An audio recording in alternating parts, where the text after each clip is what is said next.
Hello दोस्तों। मुझे उम्मीद है कि आप सभी अच्छे होंगे। दोस्तों, अब हम एनालिसिस करेंगे निफ्टी 50 का। लेकिन उससे पहले कुछ लॉजिक एक्सप्लेन करूंगा, मैं आपको चीज़ों को समझाऊंगा। यहाँ पे पहली तो अपॉर्चुनिटी हमें यहाँ पे मिली।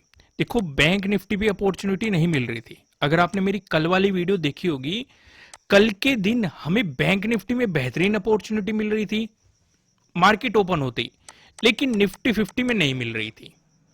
लेकिन आज के दिन बैंक निफ्टी में ओपन होते ही अपॉर्चुनिटी नहीं मिली, बाद में जब ट्रेडिंग डे लो का ब्रेकडाउन मिला तब अपॉर्चुनिटी मिली। लेकिन यहां पे आपको बाद में भी अपॉर्चुनिटी मिल रही है निफ्टी 50 में, और शुरुआत में भी। शुरुआत में पहली तो अपॉर्चुनिटी आपको यहीं पे मिली। इंपॉर्टेंट लेवल कौन सा था? 17,400 आपको बताया गया था। अगर किसी ने यहां पे भी एंट्री नहीं ली या यहां पे भी एंट्री नहीं ली, कोई बात नहीं। मैंने आपको एक बात बताई हुई है, जब भी किसी इंपॉर्टेंट लेवल का मार्केट अगर सीधे ब्रेकडाउन दे रहा है, दे दिया तो तुरंत प्रॉफिट बुक कर लेना, उसमें एंट्री कंटिन्यू मत करना। जैसे यहां पे आपको ब्रेकडाउन दिया, एक बड़ी कैंडल ने दिया, तो तुरंत प्रॉफिट बुकिंग करनी थी, फिर इंतजार करना था प्राइस एक्शन बनने का। हालांकि मार्केट यहां से नीचे गया, लेकिन ऐसे मौके कभी कभी आते हैं, क्योंकि अगर किसी ने ब्रेकडाउन पे भी एंट्री ली होगी तब भी उसका प्रॉफिट होगा। लेकिन अगर आप लॉजिक से, प्रॉपर सेटअप से चलोगे, रूल रेगुलेशन से चलोगे, तो लॉसेस होने के चांसेस कम हो जाएंगे। तो इसलिए फिर भी अवॉइड करना है। बेहतर अपॉर्चुनिटी कब मिली?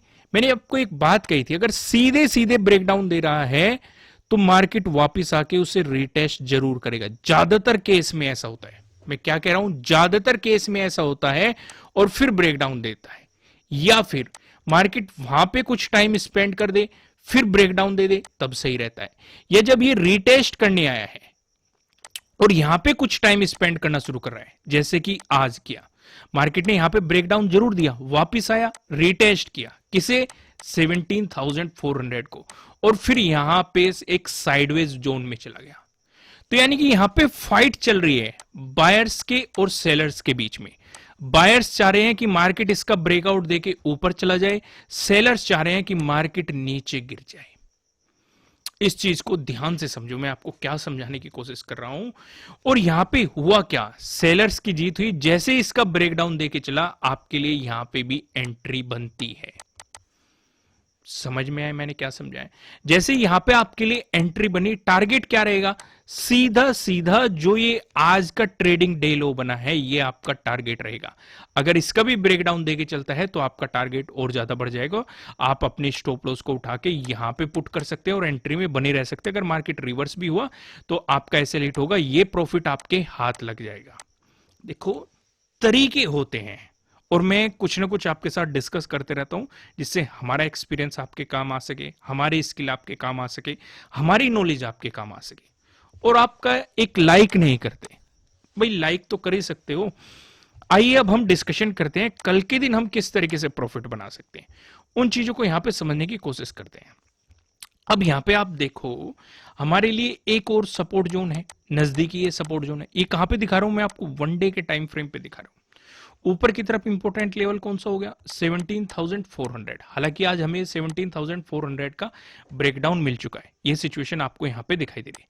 तो नीचे आपके लिए ये एक सपोर्ट जोन भी दिखाई दे रहा है, इसका भी हम डिस्कशन करेंगे, बेफिक्र रहिए। क्योंकि ये क्यों दिखाया मैंने आपको? क्योंकि अगला टारगेट अगर नेगेटिव मोमेंटम आया तो अगला टारगेट हमारा यही होने वाला है।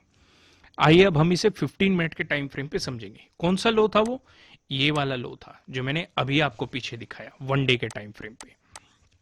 अब इसे समझो, यहां पे मैंने काफी लाइनें ड्रॉ कर रखी है। अगर आप देखेंगे, दो रेड लाइन दिखाई दे रही है जो कि काफी नजदीक है। इसके पीछे का भी मैं आपको लॉजिक एक्सप्लेन करता हूं। पहली चीज जो हम यहां पे नोट करेंगे, जो सेकंड का डे क्लोज है और सेकंड का डे लो है, नजदीक है। पहली चीज हमने नोट कर ली। जो ये स्विंग बना हुआ है, ये भी काफी नजदीक है, ये भी नोट डाउन कर लो। तो तीन चीजें हमने नोट कर ली, और इसी के अराउंड हमारा पूरा सेटअप होने वाला है। जैसे नीचले वाली लाइन को देखोगे, 17,306 की है, जो कि आज का सेकंड का डे लो है। ऊपरले वाला लाइन को देखोगे, 17,347 है, जो कि इस स्विंग का हाई है। जब तक इस जोन में मार्केट रहेगा तो मार्केट साइडवेज चलने की कोशिश कर रहा है। आज भी काफी देर तक मार्केट इसी जोन में रहा। पीछे जाओ आप, 27 को ऑब्जर्व करो, मार्केट ने काफी टाइम इस जोन में स्पेंड किया है।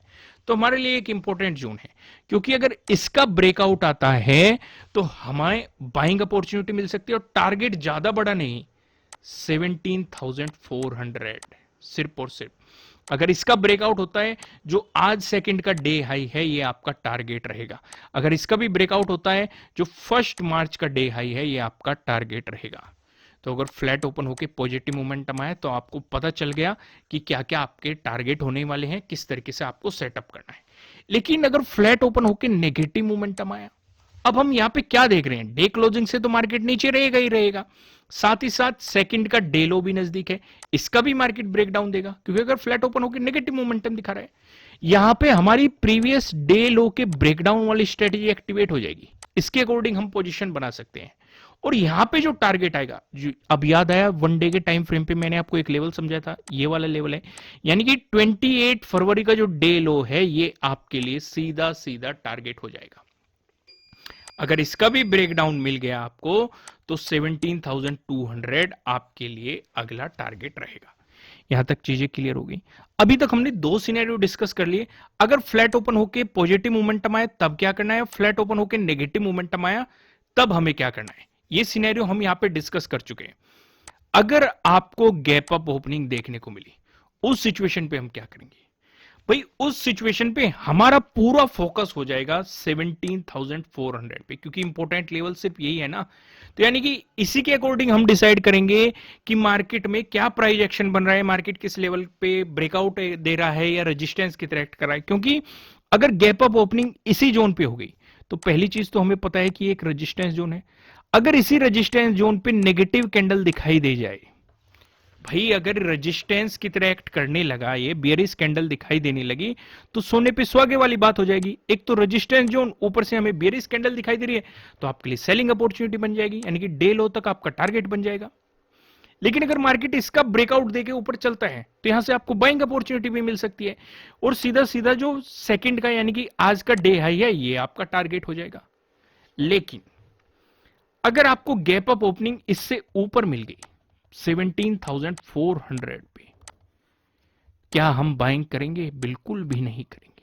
क्यों नहीं करेंगे? इसके पीछे लॉजिक है। देखो, जो भी मैं आपको बताता हूं उसके पीछे प्रॉपर लॉजिक भी मैं आपको एक्सप्लेन करता हूं कि ऐसा क्यों नहीं करना है। अब मैं ऐसा क्यों कह रहा हूं भाई, हमें ये तो पता है कि 17,400 एक इंपॉर्टेंट लेवल है। अगर मार्केट पहले इसका गैप अप ओपन होकर ब्रेकआउट दे रहा है और यहीं से ऊपर चला जाता है, कितना भी बड़ी रैली आ जाए, मिस हो जाए, मिस हो जाने दो, लेकिन हम बाइंग नहीं करेंगे। क्योंकि ऐसा कभी कभी होता है भाई, किसी इंपॉर्टेंट लेवल का मार्केट ब्रेकआउट देके चल रहा है और बड़ी रैली आ जाए, ऐसा कभी कभी होता है, जरूर आती है। इसमें भी हमें प्लेटफॉर्म मिल जाएंगे, इस ट्रेन को पकड़ने के लिए भी प्लेटफॉर्म मिल जाएंगे, उन प्लेटफॉर्म के थ्रू हम एंट्री कर सकते हैं। लेकिन बाइंग करने के पीछे, मतलब बाइंग न करने के पीछे क्या लॉजिक है? एक तो मार्केट इंपॉर्टेंट लेवल का ब्रेकआउट दे रहा है, मैंने क्या बताया है, इंपॉर्टेंट लेवल का ब्रेकआउट देके मार्केट उसकी रेस्पेक्ट जरूर करेगा। भैया तो वापिस आए, उस पर सपोर्ट लेके फिर मोमेंटम दिखाए, ये केस हो सकता है। भाई अगर पॉजिटिव ही जाना है मार्केट को, बड़ी गैप अप ओपनिंग दे रहा है, उस लेवल की एक बार रेस्पेक्ट करके चला जाए। क्योंकि बायर्स ने ये तो दिखा दिया कि मार्केट ने ब्रेकआउट दे दिया, फिर वापस आए और यहां से फिर बायर्स एक्टिवेट हो गए और फिर मोमेंटम दिखाएगा, तो यानी कि आपके लिए एक प्लेटफॉर्म यहां पे बन चुका। और जब इसका ब्रेकआउट देके ऊपर जाएगा, यानी कि जहां पे गैप अप ओपनिंग हुई थी उसका ब्रेकआउट देके ऊपर जाएगा, तो आपको ट्रेडिंग डे हाई का भी ब्रेकआउट मिल रहा है। समझ में आया मैं क्या समझाने की कोशिश कर रहा हूं? तो यहां से हमें सेलिंग अपॉर्चुनिटी जरूर मिल जाएगी। भाई हम सेलिंग ढूंढेंगे, क्योंकि एक तो बड़ी गैप अप ओपनिंग मिल रही है, पहली चीज। दूसरी चीज, इंपॉर्टेंट लेवल का ब्रेकआउट मिल रहा है। तो उस सिचुएशन में जो हमारा पहला टारगेट रहेगा यही रहेगा 17,400। इसका भी ब्रेकडाउन आया तो डे क्लोजिंग या डे लो आपका ये टारगेट रहेगा, या इस स्विंग को भी आप टारगेट लेके चल सकते हो। सिचुएशन समझ में आई मैंने क्या डिस्कस की। अगर गैप डाउन ओपनिंग मिल गई, भाई अगर गैप डाउन ओपनिंग मिल गई, हम एक बात तो जानते हैं, डे क्लोजिंग और डे लो दोनों नजदीक है सेकंड का। अगर गैप डाउन ओपनिंग मिल रही है तो हम पूरा फोकस 28 के डे लो पे कर देंगे। भाई अगर इसके आसपास गैप डाउन ओपनिंग मिल रही है और यहां पे हमें हैमर नजर आ गया, पिन बार बुलिश कैंडल नजर आ गई, तो बाइंग अपॉर्चुनिटीज मिल जाएगी। सीधा सीधा सेकंड का डे लो हमारा टारगेट बन जाएगा। इसका ब्रेकआउट आया, ये स्विंग टारगेट बन जाएगा। इसका ब्रेकआउट आया, ये स्विंग यानी कि 17,400 टारगेट बन जाएगा। इसका ब्रेकआउट आया तो डे हाई हमारा टारगेट बन जाएगा। लेकिन क्या अगर मार्केट यहां से ब्रेकडाउन देके नीचे चला, तब भी आपको सेलिंग अपॉर्चुनिटी मिल सकती है। 17,200 नीचे आपकी तरफ सपोर्टर की तरह एक्ट करता हुआ नजर आएगा। लेकिन अगर मार्केट इससे नीचे गैप डाउन ओपनिंग दे देता है, तो हम सेलिंग को अवॉइड करेंगे। भले कितनी भी बेहतरीन अपॉर्चुनिटी मिल रही हो, हम अवॉइड करेंगे, क्योंकि हम अपने रूल के अकॉर्डिंग चलेंगे। लेकिन अगर वहां पे हैमर मिल जाए या पिन बार बुलिश कैंडल मिल जाए, तो हमें बाइंग अपॉर्चुनिटीज मिल सकती है। सिचुएशन समझ में आई? अब मैं आपको सीधा लेके चलता हूं पिवट पॉइंट की तरफ। यहां पे समझते हैं हम, अगर आपको निफ्टी 50 में एक पॉजिटिव मोमेंटम देखने को मिला, उस सिचुएशन पे जो हमें पहला रेजिस्टेंस नजर आ रहा है 17,373 पे नजर आ रहा है। अगर आपको इसका ब्रेकआउट मिल रहा है, जो हमें दूसरा रेजिस्टेंस दिखाई दे रहा है, दूसरा रेजिस्टेंस बताने से पहले मैं आपको बता दूं, आपके लिए किसी भी तरह का ना तो कोई बाय रिकमेंडेशन है, ना ही कोई सेलिंग रिकमेंडेशन है। ये जस्ट एजुकेशनल पर्पज से बनाई गई एनालिसिस वीडियो है। इन्वेस्ट करने से पहले आपको अपनी रिसर्च करनी है, अपने इन्वेस्टर की सलाह लेनी है, क्योंकि प्रॉफिट भी आपका होने वाला है, लॉस की जिम्मेदारी भी आपको अपने आप लेनी है। जो यहाँ पे हमें सेकंड रेजिस्टेंस नजर आ रहा है 17,420 पे दिखाई दे रहा है। अगर आपको इसका ब्रेकआउट मिलता है, जो हमें तीसरा रेजिस्टेंस दिखाई दे रहा है 17,467 पे दिखाई दे रहा है।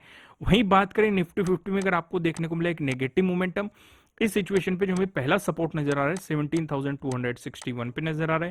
अगर आपको इसका ब्रेकडाउन मिलता है, जो हमें दूसरा सपोर्ट नजर आ रहा है 17,218 पे नजर आ रहा है। अगर आपको इसका भी ब्रेकडाउन मिलता है, जो हमें तीसरा सपोर्ट नजर आ रहा है 17,146 पे, हमें यहाँ पे तीसरा सपोर्ट देखने के लिए मिल रहा है। दोस्तों, इस वीडियो को लाइक कीजिएगा, कमेंट करके मुझे बताइएगा कि आपको एनालिसिस कैसे लग रहे हैं, आपके लिए कितने हेल्पफुल है। अगर आप चैनल पर नए हैं तो चैनल को सब्सक्राइब कीजिएगा और साथ ही साथ बेल आइकन भी प्रेस कीजिएगा, जिससे आपको आने वाली वीडियोस के नोटिफिकेशन मिल सकेंगे।